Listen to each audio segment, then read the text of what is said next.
Hey, good morning, everyone. Welcome to our public information session today, or our information session for cooperative utilities, preventing outages and enhancing the resilience of the electrical grid. My name is Jim Ostrowski, and I'll be helping to moderate today's session and kind of hanging out in the background, help the team out here. Just a couple of logistical details for today. The lines are going to be muted for right now while we're doing our presentations. If you have a question for the team, you can submit it in the Zoom toolbar under the Q&A button. Just hit that. We are recording this session. We get to the Q&A portion of today. We'll also allow you to raise your hand to ask questions if you'd rather do it that way. So keep an eye on the chat as well, because you'll probably be dropping a few links in there, including a copy of today's presentation in case you want to see that. So take a look at the link, and the recording. We'll be sharing a link after the session today for everyone that registered. I'm gonna turn over to Lauren now. So Lauren, go ahead and pop in and share your screen. Good morning, everyone. My name is Lauren McGurl, and I will be hosting today, and as well as managing the grant once it comes out. I am going to start sharing my screen really quick. Okay, so again, thank you all for coming. First, we wanted to start with the agenda for today's information in the information session. And I also want to introduce our panel that we have today. So if the panelists can turn on their cameras and unmute yourself so everyone can see you, just say hi. So first we have Julie Stavelin, the Assistant Division Director of the Materials Management Division. Morning, everyone. Next, we have Julio Rovi with GDS Associates. He has been working with EGLE on this program, and as well will be presenting the prescriptive measures and the application. Good morning. Happy to be here. Lastly, we have Nate Burnin with NPSC. He is an analyst of the Strategic Operations Division. And I'm going to pass the mic over to Nathan before we get started, so he can welcome everyone. Hi, everybody. I'm Nate Bernand with the Michigan Public Service Commission, and I'm just going to provide some brief, broad comments to kick us off today. So as Lauren mentioned, I am an analyst in the Strategic Operations Division of the Michigan Public Service Commission, where I focus on federal funding opportunities.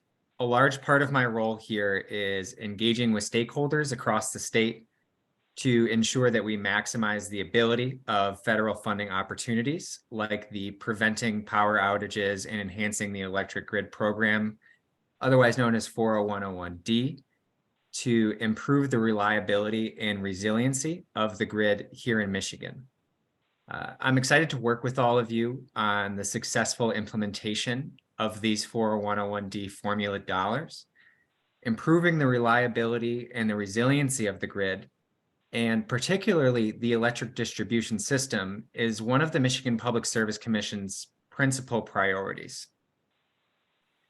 While in recent years, progress towards a more reliable grid has been made through Michigan Public Service Commission rate cases, integrated resource planning proceedings, commission orders, and a variety of work groups that many of you may have participated on, climate change and the increasingly destructive and frequent extreme weather events that have accompanied it, they pose a massive challenge to electric providers and regulators' ability to provide reliable power to customers.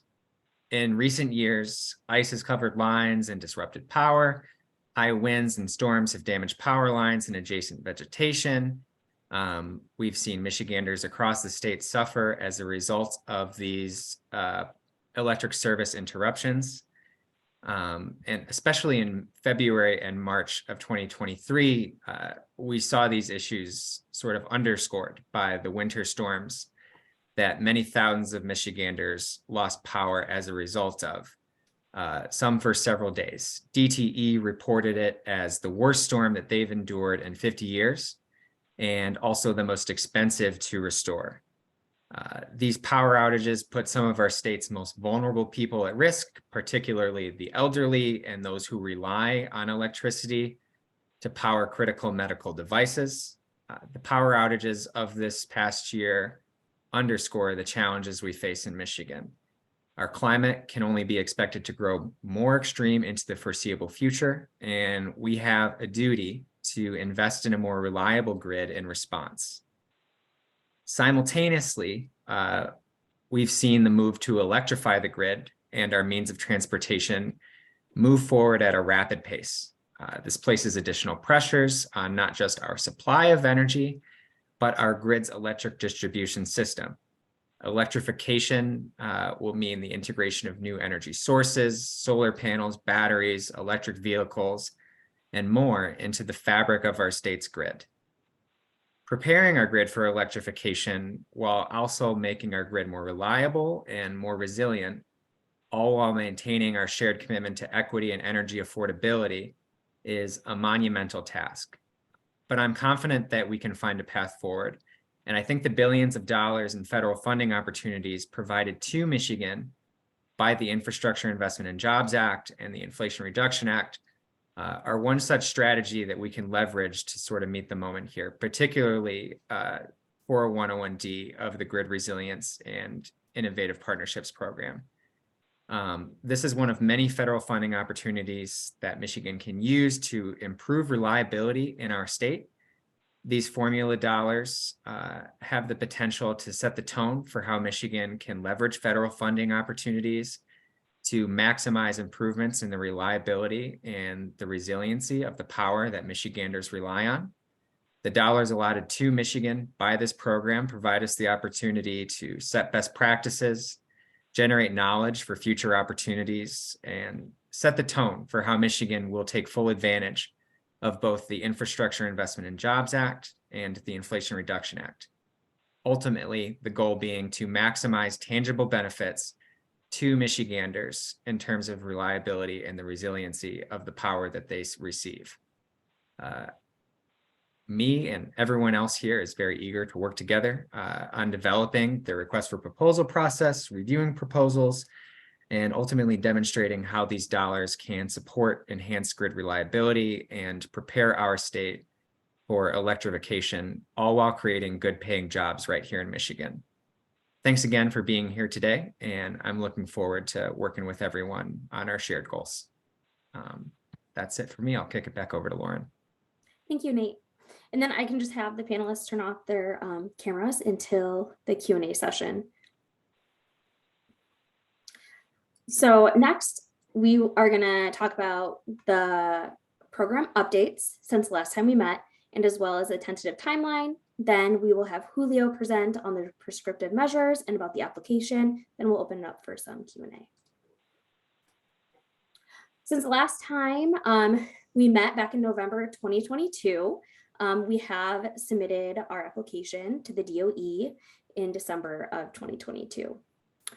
The DOE updated their FOA to include both years 1 and 2 in the application. So they asked us to update it to include both years because originally it was just year 1.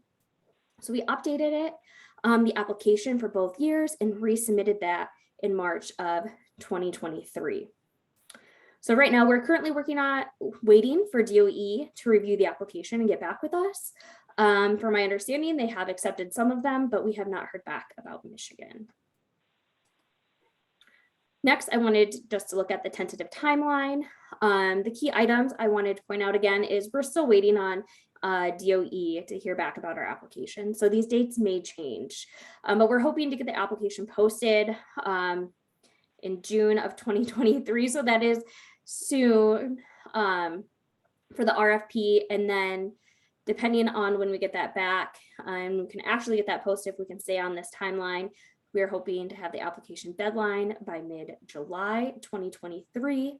The start date of the projects is effective date of the grant agreement, but the end date of the projects are in September 2025, and the deadline for payment submission would be September 30th of 2025. And those last two dates are in the FOIA and the bill So those would not be changing. So next, I am going to pass it over to Julio to talk about the prescriptive measures and application.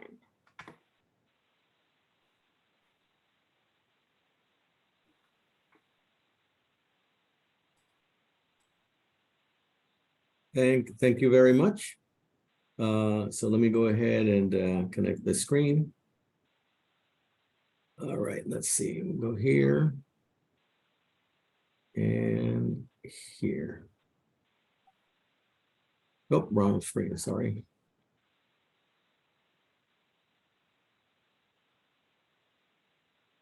This one, okay. Let me try that again. I think it's here. Okay, so what I'm going to be doing is I'm going to be focusing on the prescriptive projects. I have a couple of quick things just to put that into context. As Lauren explained, there's a number of things that have not changed from the fall when we had the conversation, the initial rounds of conversations with you all. It's the overall purpose about improving reliability and resiliency. The eligible parties remain the same. So it will be for utilities, and those utilities are separated between the large operators and the small operators with that 4 terawatt-hour threshold that separates the two. The eligible activities will remain the same, meaning that the measures that we talked about back in the fall are still the same measures. And also something has not changed is that 50% of the funds that have been allocated by the federal government plus the respective match from the state is going to be split 50% to large operators and 50% to small operators. Now, you'll recall that many of the projects that are in this scope include things that typically you will maintain and you will have done in the course of restoring power or improving reliability or expanding your grid operations.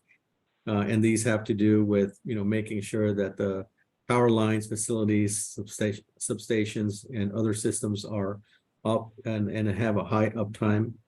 Replacing conductors, sometimes undergrounding conductors or electrical equipment, utility pole management, relocation of power lines, vegetation and fuel load management, and things that are related to sort of typical maintenance. The scope also allows for other somewhat more sophisticated programs related to weatherization technologies and equipment, fire-resistant technologies, monitoring and control. And there is a reference to distributed energy resources, which makes the point of including things such as microgrids and battery storage. However, in another section of the ALRD, it says that a new generation is not allowed. So the microgrid would not really be a full microgrid in this scenario. Things like modeling technologies and adaptive protection would also be considered.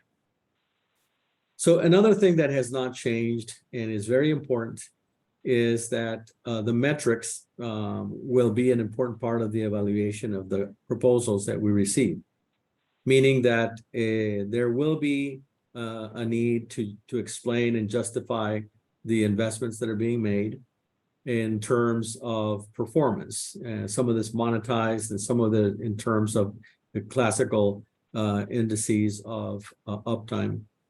The second element is that before we were talking about first 2-year grants, but we were considering them as 2 separate years because of the time it's taken to launch the program itself. The Department of Energy has provided instructions that we should go ahead and submit the grant applications for the first 2 years together. So although the language in this slide remains the same, but it is now lumped together. Other items such as the focus on disadvantaged communities and trying to improve the conditions for that would enhance energy justice are an important part of this, as well as matters that help mitigate climate-related risks. Finally, there is a consideration for labor force that has an important relationship with a concept of the energy justice as well. So, quickly, this will be administered by EGLE. There's going to be a one-to-one match for providers that are above 4 terawatt hours. That's basically the 2 large utilities. And there's going to be a 1-to-3 match for the small operators, which includes some investor-owned utilities, all of the co-ops, and all of the municipal utilities. And so this will remain the same. Now, as I said, there are some changes. The most important one is that grant periods for 2022 and 2023 have been merged. That means that the full allocation now will be twice the 7.5 million plus the match, but multiplied by 2. So it's close to 16.4 million that will be available for all of the utilities. Another thing that has changed is that we will contemplate the possibility of having cooperative and municipal utilities submit prescriptive projects. And as I said in the previous slide, many of those prescriptive projects are changes or are maintenance and operation types of activities that have a long tradition in utility operations, and that they are simpler to quantify. And I'll get a little bit more into that in just a second. Another important change is that co-ops and munis can submit joint applications, meaning that you can pool with other like-minded operations and submit a single application prepared by your trade association, your consultants, or by a lead utility. The individual grants will be signed to the corresponding utility, not to the aggregator. And there are some economies of scale that we believe can happen if there's some of these applications that are submitted in a joint manner. Grantees have the option of pursuing any of the topics in the funding opportunity, or they may choose to pursue prescriptive projects, given the amount of money that is available for this. So I think it's important to mention that we have introduced some of these innovations to try to make sure that we are listening to the large and small utility operators, understand their needs and priorities, and make sure that the experience for the beneficiaries of this grant opportunity find it to be a simple, straightforward, and cost-effective way of improving the reliability of the grids, particularly in the disadvantaged communities. So just a little bit more about why we decided to make it available. Basically, prescriptive projects are really, for the most part, activities that utilities have extensive experience with. And there is a very known direct impact on higher reliability and resiliency when these are executed, and they have been executed in the past. And what these funds will allow is to reach communities that have been disadvantaged or that are more difficult to justify the investment for. And we're talking about things like that fall into that list, which I will submit to you again in a minute. But basically, we're talking about pole replacement, fusers, reclosers, vegetation management. These are all enhancements that are easy to quantify, easy to install, And, frankly, they require very minimal technical justification because the technologies are very well known and there's ample experience in their use. The other thing that EGLE explored is to make sure that by identifying prescriptive projects, we could also figure out ways to make it easy to comply with the Buy American, Build America and NEPA requirements. This is still underway. There's coordination to be made with different agencies and the federal government, but we're attempting to streamline that process and make sure that there's categorical statements related to, what can be purchased.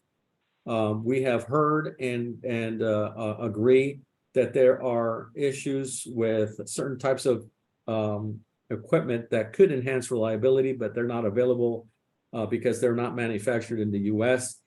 or they may be manufactured in the U.S., but there's a very long backlog to purchase and obtain the equipment. So we are aware of that, and we're working with you and with other partners in an effort to try to see if we can, come up with an effective and timely approach that collectively can be used by the grantees. Finally, and this is very important, because these are typical activities in utility operations, the costs of the measures are well documented. We have received significant support, particularly from the municipal utilities in sharing costs. We also received plentiful information from the Public Service Commission regarding regulated utility costs. We believe that these measures are well documented and we can converge on typical costs for measures. So as I said, I wanted to show you this slide one more time. These are specifically listed in the funding opportunity. So we're not including or we're not taking anything out. We're basically saying that these are the things that we're looking at and that we think can be put together as categorical items in this concept of prescriptive projects. We're also aware that for the level of funding that is available, some of these might not make a lot of sense. So for example, undergrounding of electrical equipment, undergrounding of cables, for example, we got prices per mile for several of you, and we realized that the funding amounts available probably are not going to make a great dent here. So we're not really expecting that we're going to get a lot of uptake on those.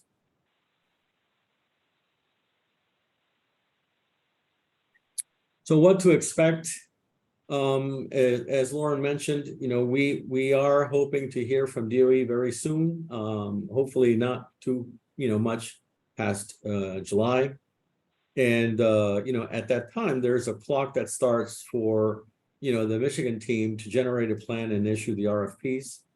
In the meantime, or as soon as that clock starts, we're exploring issuing an invitation to sign up to receive the RFP. Basically, that's to inform EGLE on who is interested and how many applications are to be expected. And the information gathered here, particularly things that are typical, like of any grant response, who is in charge, who is the legal representative, a description of the utility and the territory, phone numbers, email addresses, all of that can be assembled in a single spot, and then that could be used to customize the grants. It's because we're looking at the possibility of grantees to pool efforts. We are interested also in finding if this is actually going to happen, or if this is a good idea, but we have to make sure that we're making it clear what the rules for that would look like, particularly because there are some things that cannot be done integrated way. For example, the specific measures from one utility to even a peer utility, they may be focusing on different things. So, one may be looking at reclosers, the other one just wants this focus on vegetation management. So each one has to explain to us what you want to do in amongst these prescriptive projects. And also some of the justification in terms of reaching out to disadvantaged communities and things like that are very specific to your territory. So overall, we will keep looking for ways in which we can streamline the application, the award process, and reporting process. So in this slide, we basically are just saying that years 1 and 2 are now going to be the focus simultaneously. There may be some adjustments for years 3 and 5. Remember that this is going to be a 5-year effort that can be implemented over a 10-year period.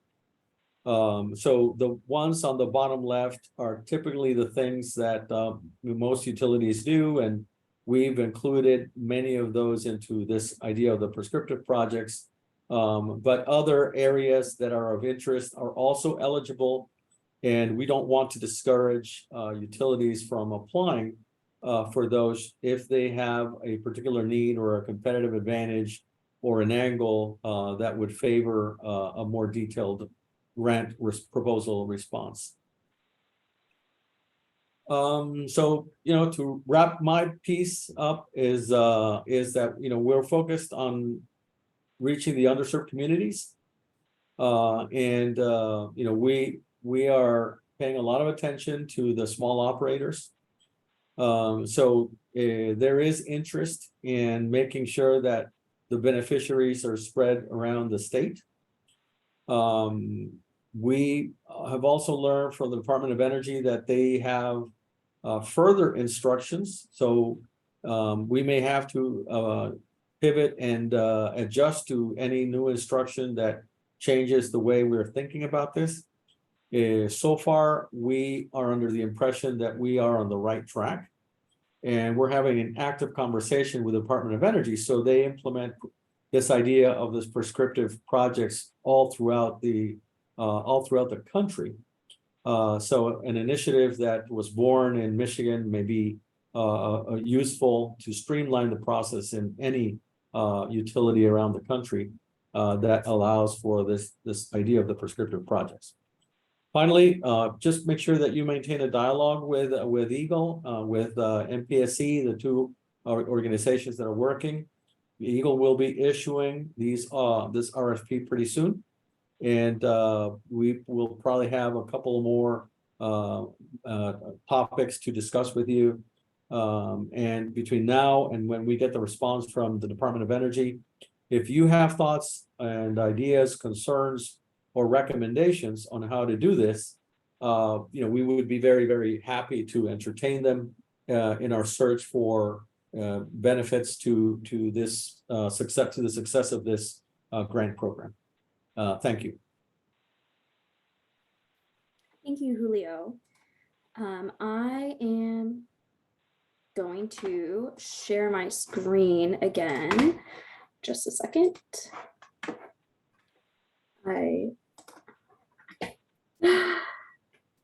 Here we go. Okay. As Julio said, we are having, when the request for proposal or the RFP is available, it will be posted on our website. And other information that will be posted there will be any up-to-date information, an up-to-date timeline, the application budget form, and then links to meeting recordings, PowerPoints, and other resources. So the best way to get there for the grid resiliency is if you type in michigan.gov/energy, and then it will pop up some different options. And one of them is choose, you want to choose the funding opportunities. And then I think it's like the bottom middle or the middle line. There is one that you can choose grid resiliency. So we have had that, we started that website. and the information will be there. A recording to this meeting will be there, as well as the last one. And there are, like I said, some other resources. So next, we're going to go to our Q&A. So if our panelists, again, can turn on their cameras so we can answer some questions that are out there. Again, my name is Lauren McGurl, and I am a environmental engineer, the one that will be managing the grant, in EGLE. And we have Julie Stavelin, the EGLE MMD Assistant Division Director, Julio Rovi, GDS Associates, and Nate Burden with MPSC. So with that, I will turn it over to Jim to manage the Q&A. All right, thanks, Lauren. Just want to remind people too that in the chat, Christine did drop in links to the webpage you referenced, Lauren, as well as a copy of the presentation for those that want to see it. All right, so we did get a few questions that came in. First one, fuel switching has always been an issue with local utility companies. Is this going to change?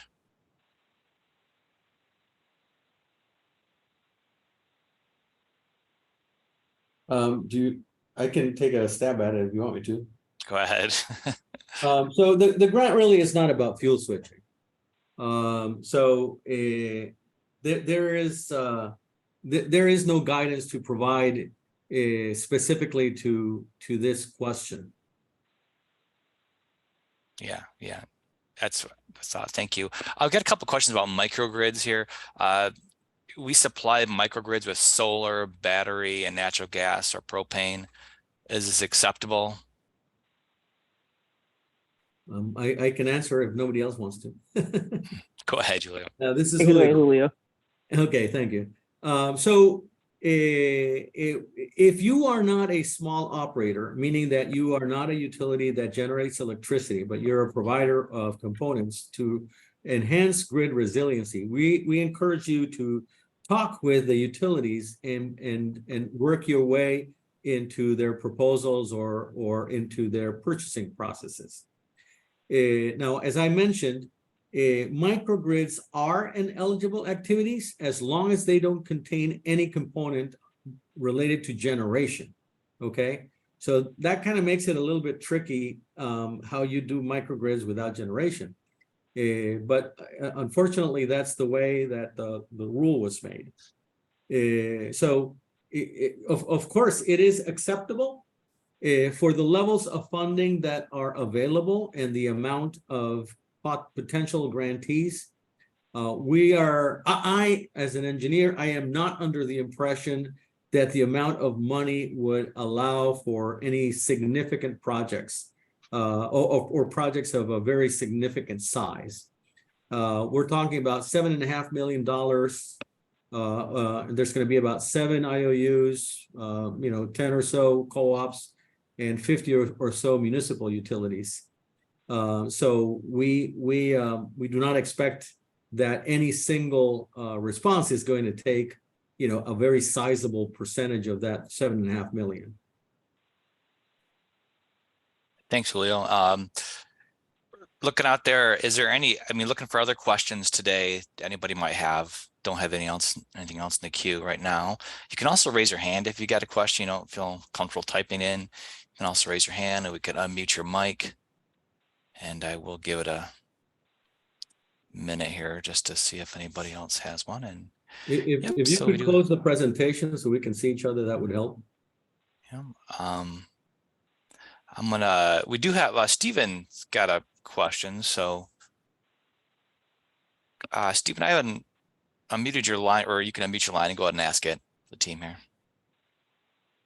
Thank you, Steve Braddock here with EV Charging Pod. So basically what we're trying to do is with microgrids, I know that there's some unclear language or clarity relative to fuel switching, but we noticed that we've had some difficulties working with utilities when it comes to using natural gas to generate electricity. So is that something that you guys, the MPSC, as well as the working with the utilities and EGLE, to support at least doing whatever we can from a distributed power and or microgrid standpoint to support a lot of these activities? Yeah, who wants to take that one? Well, I already replied to that, so I'll let somebody else answer. Yeah. I think the MPS, I think we're interested in projects that, maximize tangible benefits and reliability and resiliency. I know that's sort of broad, but it's hard to know without viewing the specifics of a proposal. All right. Thanks, Stephen. Thank you. We got a question that came in. Person's asking, will we need to submit a community benefits plan?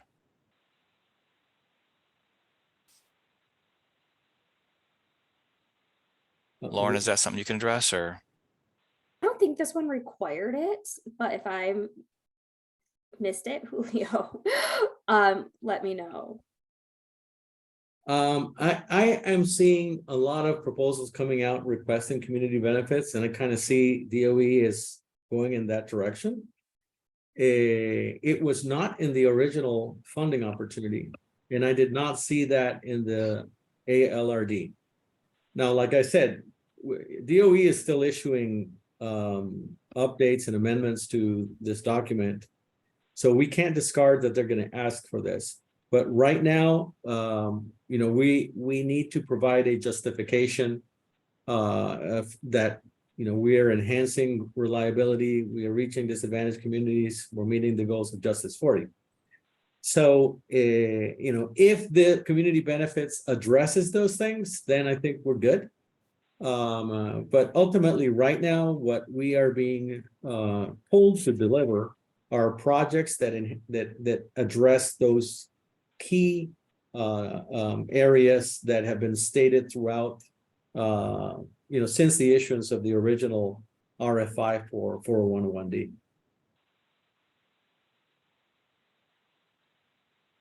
All right, thanks. It doesn't look like we have any more questions. So, yeah, we can start wrapping this up. So, Lauren, do you have anything closing you want to talk about? I just wanted to, again, thank you everyone for being here. And I wanted to share all of our contact information. If you have any questions, feel free to reach out to me. Again, my name is Lauren McGurl, and I'm not sure if we have excuse me, if we have anyone on the phone. So I'll just spell out my email address. It's magirl@michigan.gov. And then again, we have some other contacts as well. Jake Wilkinson, he is the energy manager. He was not able to attend today, but I provided his information as well. And again, thank you everyone for coming. All right. Yeah, thanks for everybody for attending, and thanks to the team here for the presentation and answering the Q&A. I will be following up with an email to everyone who registered with some follow-up resources and a link to the recording. So if you want to watch it again and forward it on to somebody else, you can do that. That'll be coming out in the next day or two. So keep an eye out for that. Thanks everyone for joining us, and have a great rest of your day. Thank you. Thank you. Thanks, everybody.